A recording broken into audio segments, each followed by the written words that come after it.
सकते हो कि जॉब्स थी, अवेलेबल थी, ये इन्वेस्टमेंट है एक तरह की। तो हम भी क्या सिक्योरिटी का लाइसेंस बनवाए कि हमें जॉब मिल सकती है क्या। तो कम्युनिकेशन स्किल चाहिए ही चाहिए। राम राम सभी को, आ गए हैं भाई अपने नेक्स्ट व्लॉग में। और आज का व्लॉग है, खुशी दिख रही है चेहरे पे, खुशी दिख रही है चेहरे पे। भाई ये खुशी का कारण बड़ा इंटरेस्टेड है कि किसने 4 महीने धक्के खाए हों, और एक ने जॉब के लिए खाए हों और एक ने जॉब दिलाने के लिए खाए हों, तो भाई खुशी तो होगी। 4 साढ़े 4 महीने के बाद आखिरकार हमें पार्ट टाइम जॉब मिल गई। चुकी है। तो उसके ऊपर आज व्लॉग है कि वो किस तरह हमें मिली है, क्या क्या हमने प्रोसीजर किए थे, कितने हमने धक्के खाए हैं और कितने ही लोगों से हम मिले हैं, उसके बाद जाके एक पार्ट टाइम जॉब मिली है। तो उसके ऊपर ये व्लॉग है। स्टार्ट करते हैं कि क्या क्या प्रोसीजर रहे हैं, हमें कैसे जॉब मिली है।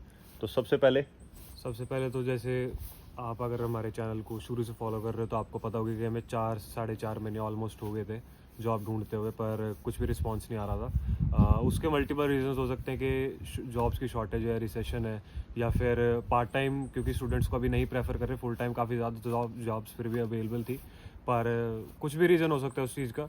और मेन मैं यूज़ करता था, अगर मैं ऑनलाइन यूज़ करता था, दो प्लेटफॉर्म यूज़ करता था, लिंक्डइन और इंडीड। उसमें भी मैं इंडीड ज़्यादा प्रेफर करता था। और इससे अलग 2 ऐसी वेबसाइट्स थी जिनसे मतलब मैंने अप्लाई किया तो मुझे मेल्स आने स्टार्ट हो गई। स्टार्टिंग में मेरे साथ क्या हुआ था, जब मैं लिंक्डइन और इंडीड पे मैं कहीं पे भी अप्लाई करता था तो उनका कोई रिवर्ट नहीं आता था, पर एक सिंपली हायर्ड और एक जिप रिक्रूटर, मैंने जब उन 2 वेबसाइट से अप्लाई करना स्टार्ट किया, उसके बाद मुझे भले ही रिजेक्शन की मेल्स आई पर मुझे रिस्पांस आना स्टार्ट हो गया था। ठीक है, और ऐसा हुआ कई बार तो कि भाई दिन में 70-80 जॉब्स भी मैं ऑनलाइन अप्लाई कर रहा हूँ। इससे अलग भी हम जो थे, आपने अगर पिछली 70-80 दिन की, मतलब ये लगा ले कि हमने कम से कम 700-800 जॉब अप्लाई किए हाँ, होंगे। तो इससे आप आइडिया लगा सकते हो कि जॉब्स थी, अवेलेबल थी, क्योंकि अगर मैं दिन की 70 कर रहा हूँ तो मतलब कोई तो पोस्ट कर रहा है ना इतनी जॉब्स। पर वही रीज़न है कि फुल टाइम लोग ज़्यादा प्रेफर कर रहे हैं कि फुल टाइम कोई मिल जाए, पार्ट टाइम नहीं रख रहे हैं, स्टूडेंट्स को कोई नहीं प्रेफर कर रहे इस टाइम। वो एक बिल्कुल ही डिफरेंट सिनेरियो है। और इससे अलग भी आपने हमारी अगर पिछली वीडियो सीरीज़ देखी हुई है जॉब से रिलेटेड, आपको पता होगा कि हम अलग अलग प्लाजाज में जाके, ऑफलाइन जाके रिज्यूमे वगैरह बांटने, हमने काफ़ी बांटे हैं, बहुत तंग हुए हम बहुत 4.5 ज़्यादा। महीने। और उसके बाद ये भी डिपेंड करता है कि आपका रेज्यूमे कैसा है। ठीक है, क्योंकि एक बार मैं एक जगह गया था, वहाँ का मुझे मैनेजर मिला था, तो उसने मुझे सजेस्ट किया कि आप अपने रेज्यूमे के अंदर थोड़े चेंजेस कीजिए। ठीक है, तो आपका रेज्यूमे कैसा है, आपने उसके अंदर सबसे मेन जो चीज़ मुझे लगी कि कम्युनिकेशन स्किल्स आपने उसके अंदर डाली हुई है नहीं डाली हुई है। ठीक है, ये बहुत मैटर करता है। मेरे से पूछो आप, चाहे चाचू से पूछो, हम दोनों ने जिनसे भी बात की है तो उन्होंने यही बताया कि कम्युनिकेशन स्किल्स आपकी अच्छी हैं तो उसको रिज्यूमे में ज़रूर डालो। हाँ, ठीक है, और जो भी मतलब आपके पास है, जो भी आपके पास अच्छी स्किल्स हैं, वो सारी आप रिज्यूमे में डालें। सबसे पहले तो कम्युनिकेशन, यहाँ सबसे पहली बात यही है कि आप बातचीत करोगे कस्टमर्स के साथ तो कम्युनिकेशन स्किल चाहिए ही चाहिए। उसके बाद आपके पास कंप्यूटर के ऊपर आप उस पर माइक्रोसॉफ्ट पे काम करते हो या किसी और क्या बोलते हैं उसको, सॉफ्टवेयर पे काम करते हो, वो सारी चीज़ें मेंशन करो। आप अपनी बैक होम कंट्री में क्या एक्सपीरियंस आप लेके आए हो, वो सारा कुछ आप एक्सप्लेन करो अपने उस पर रिज्यूमे के ऊपर। तब जाके वो लोग आपके रिज्यूमे को उठाएंगे, भले ही रिजेक्शन दें लेकिन उठाएंगे ज़रूर। तो उसके बाद हाँ, तो ये चीज़ है कि भले ही रिजेक्शन आए पर आपका मतलब स्टार्टिंग में जब 2 महीने तो मेरे साथ ऐसा हुआ था, किसी का रिस्पांस ही नहीं आ रहा था। मतलब उस टाइम पे तो ऐसा हो जाता था, दिमाग ख़राब हो जाता था कि भाई रिस्पांस ही नहीं आ रहा। जब कम से कम रिजेक्शन का रिस्पांस आता था तो दिल को ये खुशी होती थी कि भाई चलो कम से कम रिस्पांस आ रहा है, भले ही नहीं रख रहे। ठीक है, वो अलग बात है कि मान लो मैंने एक दिन में एक जगह बैठे हुए 21 वॉलमार्ट की जॉब्स अप्लाई की थी, एक साथ 21 के रिजेक्शन आया था, पर मैं खुश था कि चलो कम से कम रिस्पांस आया।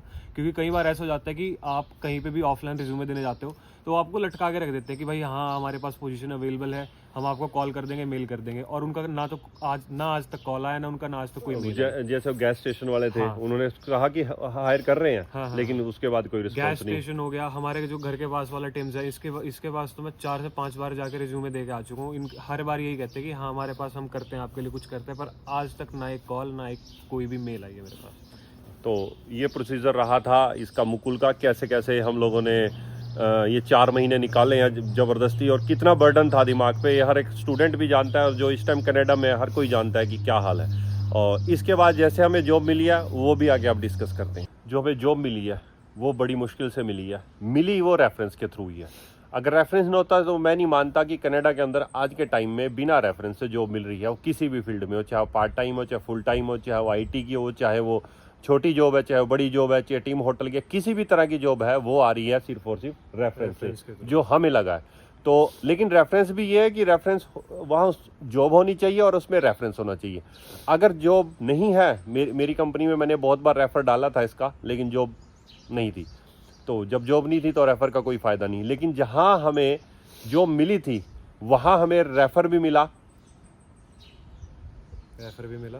पहले तो मेरे दोस्त ने मुझे बताया कि एक कंपनी है जो हायर कर रही है। मैंने फिर अगले दिन मुकुल को बताया कि भाई ऐसे ऐसे करके कंपनी है, वो हायर कर रही है। इसने उस कंपनी का नाम नूम निकाला, उसने कहा हाँ बिल्कुल कर रही है। तो फिर एक दो दिन की खोज के बाद मुकुल के कोई रिलेटिव थे, हाँ जी,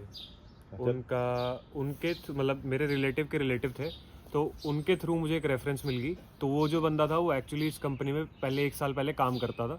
तो उनसे जब मेरी बात हुई तो उनके थ्रू मुझे थोड़ी एक लीड मिली, और फिर मैंने मेल वगैरह के अंदर अपना रिज्यूमे डाला, सारे अपना प्रॉब्लम एक्सप्लेन की, मैं ऐसे ऐसे काफ़ी काम ढूंढ रहा हूँ और मैं आपकी कंपनी के साथ काम करना चाहता हूँ। और अराउंड 3 से 4 दिन बाद मुझे उनका रिप्लाई आया कि भाई हाँ, हमने आपकी एप्लीकेशन कंसीडर की है, please come for an interview. उसके बाद अराउंड आई गेस जिस दिन अंग्रेजी कॉल नहीं आया, बोलनी है, हिंदी बोल। अच्छा चलो, हाँ हाँ, तो जब मुझे कॉल आया उसके अगले दिन उन्होंने मेरे साथ एक इंटरव्यू फिक्स किया। तो जब मैं इंटरव्यू में बैठा, तो कई बार ऐसा होता है कि इंटरव्यू में बैठ के आपको पता चल जाता है कि आपको जॉब लगने वाली नहीं वाली है। तो जब मैं इंटरव्यू में बैठा, हाफ ऑफ द कॉन्वर्जेशन, जब मैं कॉन्वर्जेशन के मिडल में था, उसी टाइम मुझे पता चल गया था कि भाई ये जॉब के 90% चांसेस हैं कि ये जॉब मुझे मिलेगी। उसके बाद उन्होंने नेगोशिएशन स्टार्ट की कि आपकी पे एक्सपेक्टेशंस क्या हैं। उस टाइम मुझे 90 की 95 होगी। और बाद में जब सारा इंटरव्यू ख़त्म हुआ उसके बाद उन्होंने कहा कि चलो हम आपको बता देंगे। जैसे ही मैं उनके ऑफिस से बाहर निकला, सिर्फ 5 मिनट के अंदर मेरे फ़ोन पे मेल आई कि यू आर सिलेक्टेड और ये आपकी पे रेट है और you can join from next week. मतलब you can join from next week is like हमारी ओरिएंटेशन आपकी है नेक्स्ट वीक। तो अगले हफ्ते इसको ओरिएंटेशन की मेल आप बता दियो ना कि अगले हफ्ते आप ओरिएंटेशन पे आ जाओ। लेकिन फिर क्या हुआ, अगले हफ्ते भी जब इसकी ओरिएंटेशन थी फ्राइडे को, तो थर्सडे को फिर मेल आ गई कि इस हफ्ते नहीं, आपकी अगले हफ्ते ओरिएंटेशन है। उसका रीज़न ऐसा था कि जो मेरे से पहले लोग हायर हुए होंगे, उसके जो हायर हुए थे वो थोड़े ज़्यादा थे, और उन्होंने आई गेस उस टाइम पे स्लॉट नहीं चेक किया होगा, कुछ इशू हो गया होगा, तो पिछला जो ओरिएंटेशन का स्लॉट था वो फिल हो चुका था। तो मेरा जब नाम उन्होंने लिस्ट में डाला तो मेरा नाम जो था वो अगले स्लॉट में जा रहा था, इसलिए मुझे 1 वीक बाद की जो थी वो ओरिएंटेशन मिली थी। तो फिर तो मेरी जो ओरिएंटेशन हुई थी वो हुई थी 10th ऑफ मई को, फ्राइडे, लास्ट फ्राइडे। हाँ, और हम लोग दोनों बिजी चल रहे थे, मैं शिफ्टों में बिजी चल रहा था और ये कॉलेज के कारण, तो इस कारण ये वीडियो लेट हो गई है। लेकिन आज मुकुल की पहली शिफ्ट है जहाँ ये काम करने जा रहा है, तो इसको वहाँ शिफ्ट पे जाएगा। और बता दें कि इसको काम मिला है सिक्योरिटी के अंदर, और सिक्योरिटी के अंदर भी बहुत अच्छी पोजीशन मिली है, वो भी बता दे भाई। मुझे पोजीशन मिली है under cover loss prevention officer की। मतलब उसमें कोई यूनिफॉर्म नहीं है, कुछ नहीं है, बस आपको सिंपल कैजुअल ड्रेस में जाना है, वहाँ घूमना है। अगर आपको कुछ गलत लगे तो अपने मैनेजर को बताना है कि यहाँ ये कुछ गलत हो रहा है, दैट्स इट। ये आज इसकी जॉब है, बड़ी मस्त जॉब है, और शायद ही एक्सेप्ट कर रहे थे हम लोग कि इतनी सिंपल सी जॉब इसको मिलेगी। हाँ, और एक इस चीज़ से मुझे एक चीज़ और ध्यान आई, जैसे अब मेरे फ्रेंड्स वगैरह मुझसे पूछते रहते हैं कॉलेज के अंदर कि भाई जैसे तेरे पास सिक्योरिटी का लाइसेंस है, तो हम भी क्या सिक्योरिटी का लाइसेंस बनवाए कि हमें जॉब मिल सकती है क्या? तो मैं सजेस्ट करूँगा कि सोच समझ के डिसीजन लो, ऐसे हमारे कहने से मत लो, क्योंकि आप अगर हमें फॉलो कर रहे हो तो आपको पता होगा कि मैं जब इंडिया से आया था, आते ही मैंने प्रोसीजर स्टार्ट कर दिया था सिक्योरिटी की जॉब, सिक्योरिटी लाइसेंस का। और 4 महीने से मेरे पास सिक्योरिटी का लाइसेंस है और अब जाके मुझे सिक्योरिटी में जॉब मिली। भाई आपको उस टाइम प्रोसीजर था 18 फरवरी से पहले इजी प्रोसेस था सिक्योरिटी का लाइसेंस बनाने का, लेकिन अब इन्होंने क्या कर दिया कि पीसीसी भी अलग कर दी है, पीसी आप खुद से बनवाएंगे। तो अब लोग लटके पड़े हैं, 5-5 हफ्ते में उनकी पीसीसी क्लियर हो रही है, फिर जाके एग्जाम हो रहा है, फिर जाके उनका सिक्योरिटी लाइसेंस बन रहा है। हाँ, तो अगर आप हमारा सजेशन लो तो हम ये सजेस्ट करेंगे कि पहले आप एक एंट्री लेवल जॉब लो किसी भी रेस्टोरेंट वगैरह में आसपास, ठीक है। उसके बाद अगर आपको लगता है कि आपको चेंज करनी है और आपके पास इनफ सेविंग्स हैं कि आप एक सिक्योरिटी लाइसेंस में इन्वेस्ट कर सकते हो, $300-350। हाँ, $300-350 के आसपास का सिक्योरिटी लाइसेंस बनता है। अगर आपको लगता है कि आपको जॉब स्विच करनी है और आपके पास इनफ लिंक्स और रेफरेंसेस हैं कि आपको इजीली सिक्योरिटी की जॉब मिल सके, तो आप कंसिडर कर सकते हो एक सिक्योरिटी का लाइसेंस लेना, क्योंकि आपके सामने है, मैंने आते ही सिक्योरिटी का लाइसेंस बनवाया था और 4-4.5 महीने बाद मुझे सिक्योरिटी में जॉब मिली है। भाई ऐसा है, अगर आपके पास लाइसेंस था तभी तुझे जॉब मिली है। हाँ। अगर ये ना बनवाता तो आज मिल जाती। नहीं। तो भाई ये इन्वेस्टमेंट है एक तरह की, अगर आप लाइसेंस बनवाते हैं तो मेरा तो सजेशन ये है कि पहले लाइसेंस जरूर पॉकेट में रखें, जब भी मौका मिले उस लाइसेंस का यूज हो जाएगा और यूज कर सकते हैं। तो भाई आज का व्लॉग इतना ही था, बस ये बताना था कि अगर आप मेहनत करोगे तो आपको जॉब मिलेगी। आपको लगातार बस एक फील्ड में उतरे रहना है कि मुझे जॉब लेनी है, मतलब एक तरह की पूरी मेहनत डाल दो इस चीज़ के लिए, तब जाके आपको जॉब मिलेगी। आज के टाइम में जॉब्स हैं लेकिन ढूंढने से मिलेंगी, मेहनत से मिलेंगी। तो भाई आज का व्लॉग यहीं ख़त्म करते हैं, मिलते हैं अपने नेक्स्ट व्लॉग में। राम राम सभी को।